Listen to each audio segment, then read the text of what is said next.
महाराष्ट्राच्या राजकारणात सध्या वाऱ्याची दिशा बदलली आहे आणि याला कारण ठरलाय तो मराठी भाषेचा स्वाभिमान। राजकारणात कधी कोण कोणाला आयतं कोलीत देईल याचा नेम नसतो आणि नेमकं हेच घडलंय परिवहन मंत्री प्रताप सरनाईक यांच्या एका निर्णयामुळे। रिक्षा आणि टॅक्सी चालकांना मराठी बोलता आलंच पाहिजे हा नियम तर सरकारने केला, पण जेव्हा परप्रांतीय संघटनांनी संपाचा इशारा दिला तेव्हा सरकारने चक्क गुडघे टेकले। प्रताप सरनाईक यांनी या रिक्षा चालकांना 15 ऑगस्ट पर्यंत मराठी शिकण्यासाठी मुदतवाढ दिली। पण हाच निर्णय आता सरनाईकांच्या अंगाशी येताना दिसतोय, कारण या मुद्द्यावरून मनसे अध्यक्ष राज ठाकरे यांनी सरनाईकांना आणि सरकारला जबरदस्त फटकारले। राज ठाकरे नेमकं काय म्हणालेत? सरकारने दिलेली मुदतवाढ राज ठाकरेंना का मान्य नाही? मनसे मराठीच्या मुद्द्यावरून आक्रमक होणार का?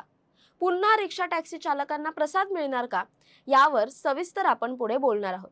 मात्र सर्वात आधी बघूयात राज ठाकरे यांनी प्रताप सरनाईक यांना फटकारताना नेमकं काय म्हटलंय आणि त्याचबरोबर परप्रांतीय किंवा मराठी बोलू न शकणाऱ्या रिक्षा टॅक्सी चालकांना नेमका काय इशारा दिलाय। आज जो महाराष्ट्रामधला जो प्रश्न आज तो काय तो रिक्षा भिक्षांचा काय मराठी बोललं पाहिजे वगैरेचा जो विषय आलाय, हिम्मत कशी होते मला जरा सांगा। नाही मराठी बोलणार, तुमच्या राज्यात येऊन तुम्हाला ते सांगतायत की नाही मराठी बोलणार आम्ही, आणि त्याच्यावरती आमचे मंत्री त्यांना सांगतायत बरं बरं ठीक आहे 4 महिने अजून घ्या, मराठी शिका। हिम्मत नाही तुमची, लायसन्सच रद्द करा। हेच बाकीच्या राज्यात काय होईल? हेच तामिळनाडूमध्ये जर समजा ते बोलले नाही बोलत जा तामिळ, काय होईल मला जरा सांगा तिकडे। पंजाबमध्ये गेले आणि बोलले नाही येत पंजाबी, आम्हाला नाही बोलायचं पंजाबी, काय होईल तिकडे? गुजरातमध्ये गेले आणि बोलले नाही गुजराती बोलायचं आम्हाला, काय होईल त्या राज्यांमध्ये तिकडे? मराठी टिकवायची असेल तर ती वरपासून खालपर्यंत टिकवायला लागते। आणि आमच्या लोकांनी जे सांगितलं, आमची लोक जे सांगत आले बोलत आले, तो महाराष्ट्राचा ठसा तो त्यांनी उमटवला ना।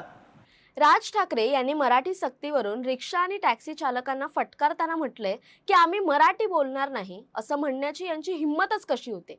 आपले मंत्री त्यांना मराठी शिकायला वेळ देतात, बाकीच्या राज्यात असं होत नाही। तुम्ही गुजरातमध्ये जाऊन बघा, तमिळनाडूमध्ये जाऊन बघा, असं होत नाही। यांची लायसन्स रद्द करा, अशी मागणी यावेळी राज ठाकरे यांनी केली आहे। पुण्यातील टिळक स्मारक मंदिर सभागृहात वसंत व्याख्यानमालेचं आयोजन करण्यात आलं। या कार्यक्रमात माझ्या मनातला महाराष्ट्र मराठी अस्मिता मनसेचे अध्यक्ष राज ठाकरे यांनी मराठी न बोलता येणाऱ्या रिक्षा टॅक्सी चालकांचा लायसन्स रद्द करा अशी मागणी केली। या निमित्ताने एक महत्त्वाचा प्रश्न उपस्थित होतोय, तो म्हणजे प्रताप सरनाईकांनी राज ठाकरेंच्या हातात आयतं कोलीत दिलंय का? आजवर मनसेवर अशी टीका व्हायची की ते फक्त निवडणुकीच्या तोंडावर मराठीचा मुद्दा काढतात, पण आता तर ना निवडणुका आहेत ना कोणतं राजकीय निमित्त। तरीही राज ठाकरेंनी या मुद्द्यावरून जे रान उठवलंय ते पाहता मनसैनिक आता शांत बसणार नाही ते स्पष्ट आहे।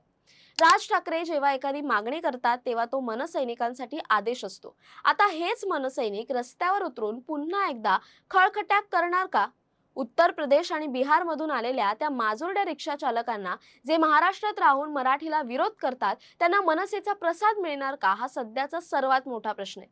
खरं तर प्रताप सरनाईकांच्या या एका निर्णयामुळे मनसेला एक मोठा राजकीय कार्यक्रम मिळालाय। सत्तेत असूनही सरनाईकांना परप्रांतीय संघटनांच्या दबावापुढे झुकावं लागलं, ही गोष्ट राज ठाकरेंच्या पथ्यावर पडली। सरकारने 15 ऑगस्ट पर्यंत जी मुदतवाढ दिली आहे त्यावर राज ठाकरेंनी ओढलेले ताशेरे खूप काही सांगून जातात। मराठी भाषा शिकण्यासाठी वेळ कशाला हवा? महाराष्ट्रात राहायचं असेल तर मराठी आलंच पाहिजे, हा शिरस्ता असताना सरकार त्यांना लाड का पुरवतंय, हा मुद्दा राज यांनी उचललाय। सरनाईकांना फटकारताना राज ठाकरे यांनी हे स्पष्ट केलंय की मराठी अस्मितेच्या बाबतीत कोणतीही तडजोड खपवून घेतली जाणार नाही। या प्रकरणाचं खोलवर विश्लेषण केलं तर असं लक्षात येतं की परप्रांतीय रिक्षा चालकांनी जो संपाचा इशारा दिला होता त्याला घाबरून सरकारने घेतलेली माघार ही मराठी माणसाचा अपमान करणारी ठरली। 1 मे पासून संपावर जाण्याची धमकी देणाऱ्या या संघटनांना सरकारने नम्रपणे मुदतवाढ दिली आणि चक्क मराठी शिकवण्याचे वर्ग भरवण्याचं आश्वासन दिलं। राज ठाकरेंना हीच गोष्ट खटकली। सरकार जर अशा प्रकारे परप्रांतीयांपुढे झुकणार असेल तर मग मराठी माणसाने न्याय कोणाकडे मागायचा? प्रताप सरनाईक यांच्या या भूमिकेमुळे शिवसेनेतही दोन मतप्रवाह निर्माण झाले असण्याची शक्यता आहे. पण राज ठाकरेंनी मात्र आपली भूमिका क्रिस्टल क्लिअर ठेवली आहे. राज ठाकरेंनी दिलेला इशारा आणि सरनाईकांनी दिलेली मुदतवाढ यावरून येणाऱ्या काळात मोठा संघर्ष पाहायला मिळू शकतो. मनसैनिक जर रस्त्यावर उतरले तर सरकारची कोंडी होणार हे नक्की.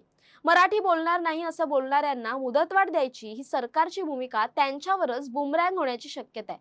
15 ऑगस्ट पर्यंत मराठी शिकण्याची जी सूट दिली आहे ती राज ठाकरेंना मान्य नाही. त्यामुळे आता रिक्षा टॅक्सी स्टँडवर पुन्हा एकदा मनसे स्टाईलने मराठीचा धडा शिकवला जाणार का हे पाहणं महत्त्वाचं ठरेल. थोडक्यात सांगायचं तर प्रताप सरनाईकांनी घेतलेला हा सावध पवित्रा आता त्यांच्यावरच उलटलाय. राज ठाकरेंनी या मुद्द्यावरून सरकारची नाकेबंदी केली असून मराठी अस्मितेची मशाल पुन्हा एकदा पेटवली.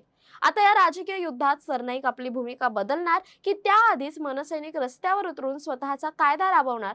महाराष्ट्राच्या राजकारणातला हा मराठी भाषेचा संघर्ष आता कोणत्या थराला जातो हे पाहणं रंजक ठरेल. काय वाटतं तुम्हाला? राज ठाकरेंची ही मागणी योग्य आहे का? आणि सरनाईकांनी दिलेली मुदतवाढ म्हणजे मराठी माणसांचा अपमान आहे का?